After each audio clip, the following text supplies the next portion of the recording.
아멘으로 화답합니다. 할렐루야. 따라 하시겠습니다. 애굽과 가나안 사이. 애굽과 가나안 사이라는 제목으로 말씀 전합니다. 스티븐 호킹 박사가 있습니다. 그가 생전에 이런 말을 했다고 합니다. 지구를 포기하고 화성으로 이주하라. 지구의 기후 위기 때문입니다. 지구는 점점 파멸로 치닫고 있기 때문이라는 것입니다. 장차 미래에 지구에서 인류 생명을 존속시킬 수 없기 때문이라는 것입니다.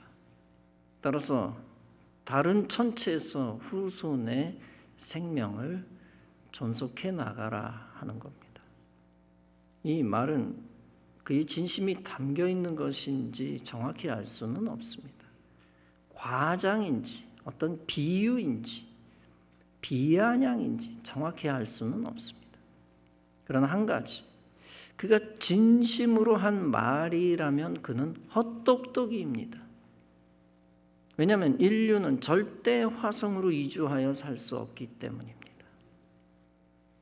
담임 목사가 이런 말을 하면 몇몇 지식인들은 분개할 것입니다. 목사님, 어떻게 그렇게 교조적으로 단언할 수 있지요? 그 반발의 상당수가 동조할지도 모릅니다. 실제 저는 호킹 박사의 과학적 지식의 100분의 1도 못 가지고 있습니다. 그러나 여러분, 과연 그의 말이 진리가 될 수 있을까요?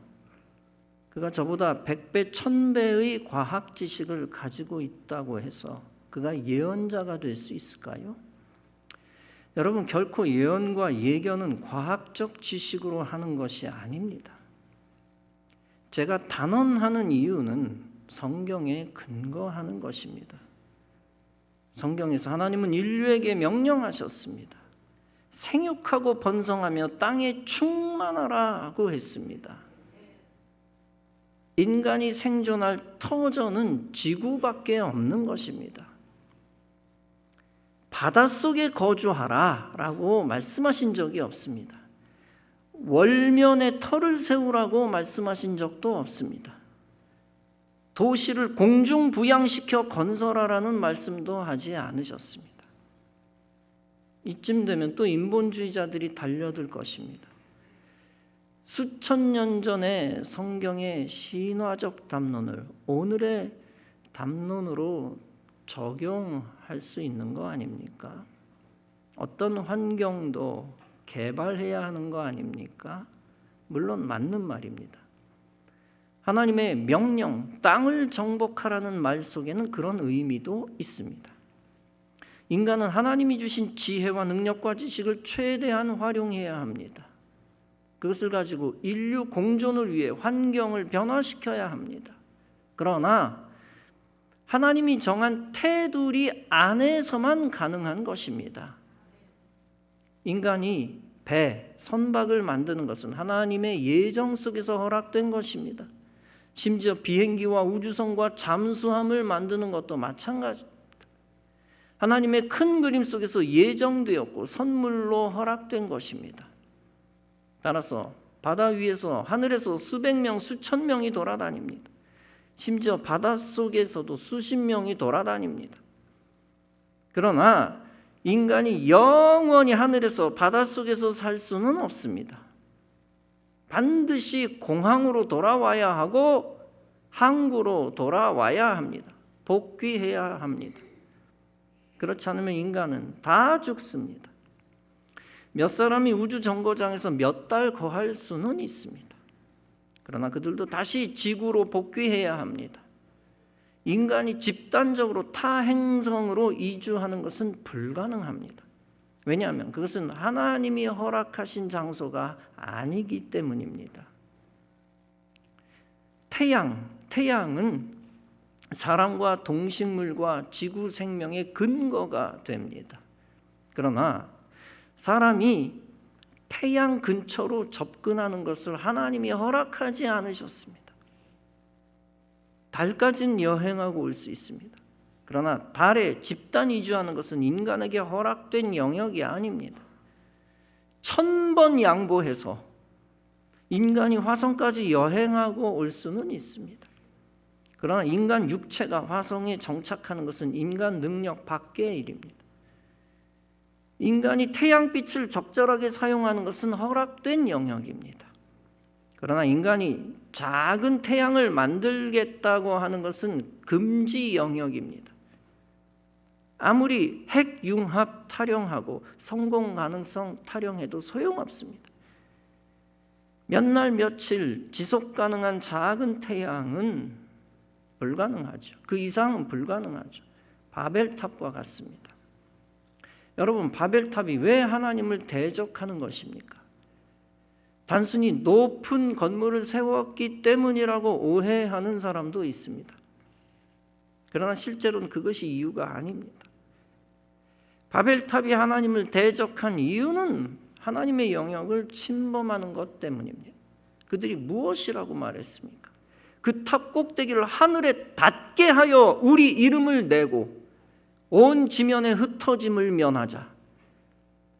이사야 14장에서 사탄은 내가 하늘에 올라 나의 보좌를 높이리라고 했습니다. 하늘에 닿게 하겠다는 것은 이런 사탄의 자만과 같은 것입니다. 예수님도 마태복음 11장에서 경고합니다. 네가 하늘에까지 높아지겠느냐, 음부에까지 낮아지리라. 우리 이름을 낸다라고 하는 얘기는 영적으로 그들의 악한 동기를 상징합니다. 즉 무신론적 인본주의와 허망한 인간의 명예욕을 말합니다. 하나님을 대적하는 우상숭배입니다. 온 지면에 흩어짐을 면하자는 것은 명령불복종입니다. 온 땅에 충만하라는 하나님의 명령을 거스르는 것이었습니다. 또한 한편으로는 유리 방황하는 저주를 인간의 힘으로 극복해 보려는 불신앙입니다. 한편 세계적 단일 제국을 형성하려는 인간의 교만이기도 합니다. 반면에 인간에게 허용된 정복지가 있습니다. 그것은 가나안 땅입니다. 하나님께서 아브라함과 그 자손에게 주시겠다고 약속하신 땅입니다. 실제로는 황무지와 같은 곳입니다. 그러나 하나님이 약속하신 땅이기 때문에 집단 이주가 가능한 곳입니다. 특별히 성경에서는 젖과 꿀이 흐르는 땅이라고 표현합니다. 장차 개척하고 개간하면 아름답고 복 있는 땅이 될 것이기 때문입니다. 하나님이 이스라엘 백성들에게 그곳으로 가라고 명령하셨습니다. 그곳이 이스라엘 백성들에게 가장 적합하고 복된 땅이기 때문입니다. 장차 하나님이 영원한 종교 중심지로 정한 땅이기 때문입니다. 그리고 하나님이 지구상에서 가장 관심 가지시는 땅이기 때문입니다. 즉 세상에서 가장 영적으로 중요한 땅입니다. 따라서 하나님이 선민 이스라엘 백성들을 그 땅으로 인도하셨습니다. 하나님이 허락하지 않은 곳에는 이스라엘 백성들이 들어갈 수 없었습니다. 만약 들어가면 저주받고 멸망하곤 했습니다. 반면에 하나님이 이주를 명한 땅은 그곳에 그들이 가야만 했습니다. 대적이 많았지만 이스라엘 백성들이 그곳에 들어가 정착할 수 있었습니다. 하나님이 허락하시고 명령하신 땅이기 때문입니다. 바로 그 땅에 들어가기 위해서는 이스라엘 민족의 해방이 필요했습니다. 그 해방을 위해서는 민족 해방의 지도자가 필요했습니다. 그 지도자의 영적 리더십이 필요했고 백성들의 순종이 필요했습니다. 백성들의 신앙 무장이 필요했고 거룩한 목적의식이 필요했습니다. 그리고 그들 자신의 정체성에 대한 바른 의식이 필요했습니다. 그것을 설명해 주는 것이 바로 본문의 스데반의 설교입니다. 스데반 집사가 있었습니다. 그는 초대교회 최초의 순교자입니다. 그는 성령과 지혜가 충만한 사람입니다. 교회 안에서 구제 사역을 맡은 7 집사 중 하나입니다. 그는 기사와 표적을 많이 행했습니다. 성령으로 충만하여 여러 사람과 변론하여 이겼습니다. 이 때문에 그는 유대교 공의회에 잡혀갔습니다. 그리고 공의회 앞에서 당당하게 복음을 변호했습니다. 그 결과로 안타깝게 사악한 회중들이 그에게 돌을 던져 그는 순교했습니다. 스데반은 회중들에게 모세 이야기를 합니다. 하나님이 모세를 가시나무 떨기 불꽃 가운데서 부르신 이야기입니다. 그곳에서 하나님이 모세더러 네 발에 신을 벗으라고 명령하십니다. 이렇게 모세를 부르신 이유가 무엇입니까? 그것은 모세를 이스라엘의 지도자로 삼으시기 위함이었습니다. 모세를 통하여 하나님의 큰 뜻을 이루기 위함이었습니다. 첫째는 이스라엘 백성들을 애굽에서 해방시키기 위함이었습니다. 둘째는 이스라엘 백성들을 가나안 땅으로 인도하기 위함이었습니다. 스데반은 본문에서 다음과 같이 모세에 관하여 설명합니다. 이 사람이 백성을 인도하여 나오게 하고 애굽과 홍해와 광야에서 40년간 기사와 표적을 행하였느니라.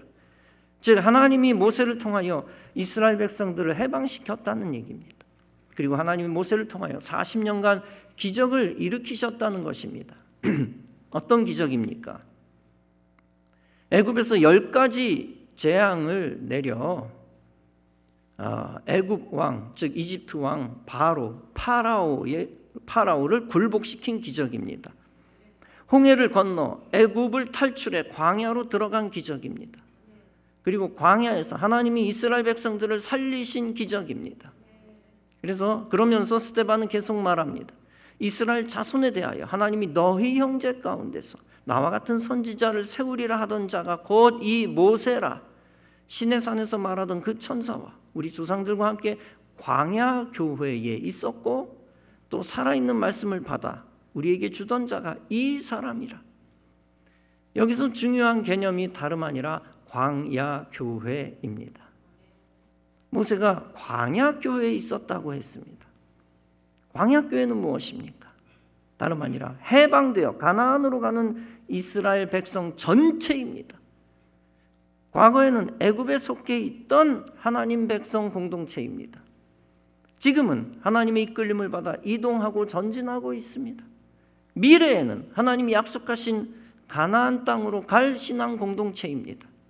그런데 왜 움직이는 신앙 공동체를 교회라고 표현했을까요?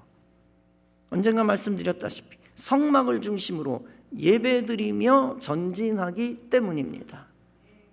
따라서 움직이며 광야를 지나가는 교회, 광야 교회입니다.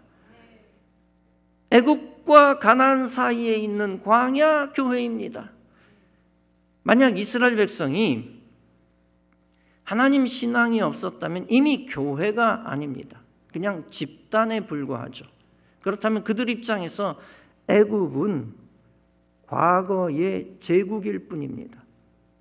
가나안은 작은 나라들이 모인 새로운 이방 땅에 불과합니다. 그러나 하나님은 이스라엘 백성들을 택하여 선민으로 삼으셨습니다.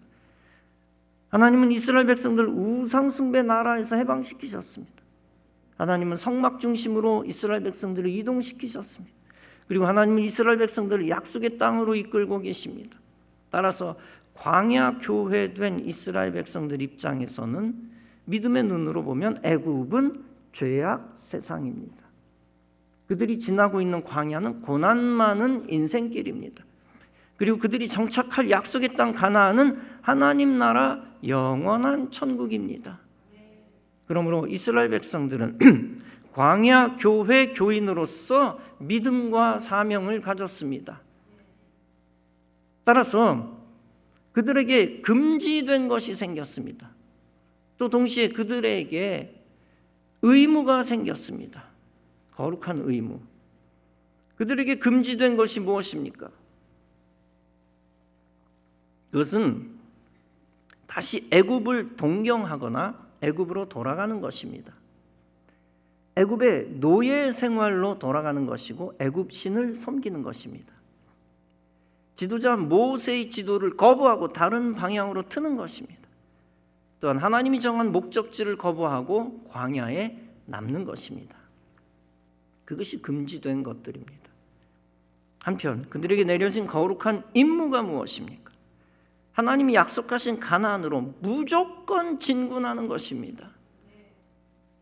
무조건 광야의 고난을 감수하는 것입니다. 광야는 가나안으로 가는 유일한 통로이기 때문입니다.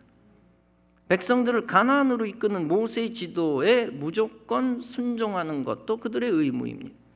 결정적으로 광야길을 가는 내내 성막에서 예배 드리는 것도 그들의 의무입니다. 그러나 그들은 금지된 것을 무시하고 감행하려 했습니다. 스데반은 그런 그들의 모습을 본문 다음에서 설명을 합니다. 우리 조상들이 모세에게 복종하지 아니하고자 하여 거절하여 그 마음이 도리어 애굽으로 향하였더라. 아론더러 이르되 우리를 인도할 신들을 우리를 위하여 만들라.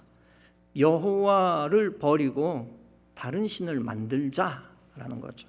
이처럼 그들의 목적의식이 완전히 뒤틀려 버린 것입니다. 그때 하나님은 그들을 방치하지 않으셨습니다. 그리고 하나님은 이렇게 말씀하지 않으셨습니다. 너희 생각들이 다양하구나. 다양한 것은 아름답다. 자유롭게 행동하여라. 애굽의 우상을 좋아하니 어쩌겠니? 네가 좋아하는 것을 하려무나? 네가 가나안 땅에 가기 싫다니 강요하지 않겠다. 네가 원하는 곳을 정하여 그곳에서 행복하게 살아라.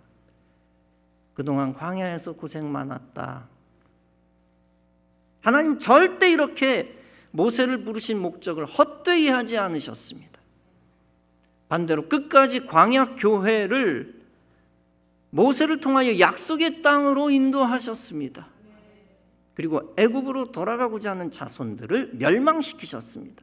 그리고 남은 광야교회 백성들을 광야에서 징계하셨습니다. 광야의 고통을 40년 이상 지속시키셨습니다. 이 모습은 우리에게 그대로 영적인 교훈을 줍니다. 오늘날의 광야교회의 본질이 무엇인가를 분명하게 재확인시켜 줍니다. 광야교회는 애굽과 가나안 사이에 있는 거룩한 존재입니다. 그리고 광야교회는 애굽과 가나안 사이에서 거룩한 책임을 가진 존재입니다. 절대 애굽으로 향해서는 안 되며 오직 가나안으로만 가야 하는 존재입니다. 그런데 이 광야교회가 거룩한 이유가 무엇입니까? 모세나 그를 따르는 백성들이 거룩하기 때문일까요? 모세가 거룩합니까? 이스라엘 백성들이 거룩합니까? 모세는 왕족이었지만 자기 분을 못 이겨 애굽인을 죽인 사람입니다. 비로소 40년 동안 미디안 광야에서 혈기를 다 죽였습니다. 그럼에도 불구하고 혈기의 잔재가 남아 있습니다. 하나님의 권세를 행할 때 분을 못 이겨 지팡이로 바위를 친 사람입니다. 여전히 인간적으로는 소망이 없는 자입니다. 그를 따르는 백성들은 인간적으로는 이방 민족들보다 더 선했을까요? 광야에서 살기 어려워지니까 모세를 계속 대적합니다. 해방받은 것에 감사할 줄 몰랐습니다. 하나님이 약속한 땅을 선물로 받았는데도 감사할 줄 몰랐습니다. 광야길에서 하나님이 내려주신 음식에도 감사할 줄 몰랐습니다. 그럼에도 불구하고 광야교회는 목적지를 향해 전진했습니다. 그렇기 때문에 그들의 결함에도 불구하고 거룩한 광야교회였습니다. 이처럼 거룩한 목적을 향해 갈 때만 모든 존재는 거룩해지는 것입니다. 하나님이 지정해 주신 목적을 향해 갈 때만 하나님 백성 되는 것입니다. 오늘날의 교회도 해방 공동체입니다. 하나님이 죄악에서 1차 해방시켜준 신앙 공동체입니다. 영적으로 홍해를 건넜습니다. 하나님이 예수 그리스도를 통해서 교회에 구원의 기회를 주셨습니다. 그 구원의 기회를 가지고 교회는 천국으로 전진합니다. 영원하지 않은 광야에서 영원한 천국을 향하여 전진하는 광야 교회입니다. 즉 수십 년 지나가는 세상에서 천국을 향해 가는 나그네 교회입니다. 개인 입장에서는 수십 년 교회지만 또 교회사 입장에서는 수백 년 교회일 수도 있지요. 어찌됐건 유한한 세상에서 천국을 향해 가는 나그네 교회다. 그러므로 오늘날의 광야 교회는 자신의 본질과 목적을 알아야 합니다. 그리고 그 본질과 목적에 따라 움직여야 합니다. 더 이상 세상 죄악을 향해 가지 말아야 합니다. 천국에서 눈을 떼어 세상 바라보지 말아야 합니다. 성막에서 떠나서도 안 되고 전진하는 대열에서 이탈해서도 안 됩니다. 자기 마음대로 세상의 우상을 다시 섬겨서도 안 됩니다. 즉 물질 우상, 사람 우상, 세상 명예 우상입니다. 또한 성막 공동체에 주어진 미래의 비전을 버려서도 안 됩니다. 이 모든 것이 거룩한 사명을 저버리고 하나님을 대적하는 것입니다. 여러분과 관계된 것은 아니지만 도박이나 마약에 다시 손대서는 안 됩니다. 술과 담배를 끊었던 자는 그것을 다시 동경하여 빠져서는 안 됩니다. 최근 WBC에 참가했던 야구 대표 선수들의 추태가 드러났습니다. WBC는 야구 월드컵 같은 월드 베이스볼 클래식입니다. 그런 중요한 경기에서 국가대표 선수들이 아주 저조한 성적을 냈습니다. 최고 약체 호주에도 졌습니다. 그러다 보니 그들의 약점이 도마에 올라버렸습니다. 그 경기 기간에 A급 몇몇 선수들이 심야에 음주를 했던 것입니다. 첫날 유흥주점에서 식사를 하고 술을 마셨습니다. 일본전에서 대패한 후에도 지독하게 대패했죠. 콜드게임으로 경기가 몰수될 수도 있었던 상황. 대패한 후에도 해당 주점을 찾아 다시 음주를 했습니다. 결국 그들은 기자들 앞에서 사과까지 했고 징계 절차를 밟고 있습니다. 여러분, 그들이 잘못한 것이 무엇입니까? 일반인의 음주와는 차원이 다른 것입니다. 자신들이 국가대표라는 사실을 망각한 것입니다. 목표의식이 흐릿했다는 것입니다. 그로 인해 육신적 유흥에 더 관심이 많았다는 것입니다. 이처럼 공동의 목표에서 눈을 떼면 시야와 마음이 달라집니다. 목표와 관계없는 곳으로 발걸음을 옮깁니다. 여러분, 세상으로 다시 눈을 돌려서는 안 됩니다. 세상에서 지었던 모든 물질적, 육체적 죄악에 빠져서는 안 됩니다. 다시 무당 찾아가 점보는 자가 되어서는 안 됩니다. 다시는 주의를 범하거나 믿음의 백성들과 결별해서는 안 됩니다. 코로나 시대 한국교회 수많은 교인들이 애굽으로 돌아갔습니다. 다시는 광야교회로 돌아오지 않고 있습니다. 그중 일부가 광야교회로 돌아왔습니다.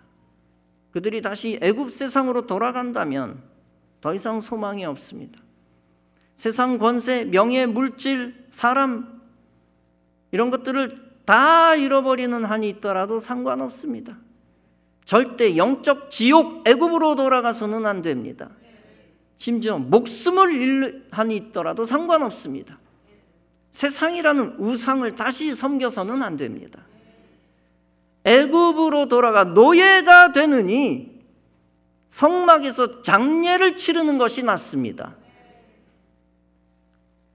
그러면 그는 광야교회와 함께 영적으로 영원한 가나안 천국의 영광에 동참할 것입니다. 현재 88세인 민병돈 원로 삼성 장군이 있습니다.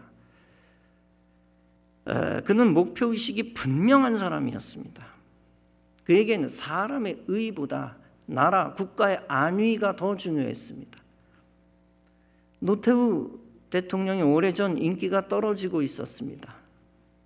그런 대통령이 인기를 만회하려고 북방정책 속에서 이렇게 말했습니다. 북한은 우리의 적이 아니라 동반자다. 전방에 있는 군인들이 혼란스러워했습니다. 북한이 적도 아닌데 왜 우리가 겨울에 동상에 걸리면서 여름에 모기에 뜯기면서 총을 겨누고 있어야 합니까? 아무도 거기에 대답을 못하고 몸조심, 입조심합니다. 그때 민 장군은 나라도 얘기해야 되겠다고 결심합니다. 대통령과 군 요직들이 육군사관학교 졸업장에 다 왔습니다. 그때 그는 군인을 그만둘 생각으로 과감하게 말합니다. 북한은 우리의 적입니다. 그가 가지고 있는 생각은 지금도 간단했습니다. 북한은 우리의 주적입니다. 대화는 대외적으로 하면 될 일입니다. 공산주의 국가와 하는 협정은 가짜입니다. 레닌은 혁명을 위해서는 거짓말을 하라고 명령했습니다. 북한은 뻔뻔한 거짓말을 하면서도 얼굴색 하나 안 변해요. 우리가 적에게 속아주는 척은 할 수 있어도 속아서는 안 됩니다. 그는 6개월 있으면 4스타 사성장군이 될 상황이었습니다. 그러나 그는 비겁한 것은 질색이라 할 말을 하고 옷을 벗었습니다. 그는 진정 국가 안위를 위한 진실한 군인이었습니다. 그는 생명을 걸고 싸우는 군인의 목표가 무엇인지 잘 알고 있었던 것입니다. 그는 세상 명예와 회유와 정치 때문에 결코 거룩한 목표에서 눈을 떼지 않았습니다. 그는 군의 지휘관이라면 누가 적인지 알려줘야 한다는 그의 소신을 저버리지 않았습니다. 여러분, 그분의 3스타 별 3개의 모자는 영혼을 팔아버린 4스타 4개의 모자보다 훨씬 영원히 가치 있는 징표입니다. 구원받은 하나님의 백성에게도 마찬가지입니다. 하나님의 거룩한 뜻과 목적에서 시선을 떼지 않는 자가 참된 성도입니다. 그가 참된 하늘의 백성이며 가나안으로 진군하는 참된 그리스도의 군사입니다. 사랑하는 성도 여러분, 하나님의 거룩한 뜻을 알았다면 세상으로 눈을 돌리지 마시기 바랍니다. 세상은 인간인 여러분에게 자유를 약속하고 행복을 약속합니다.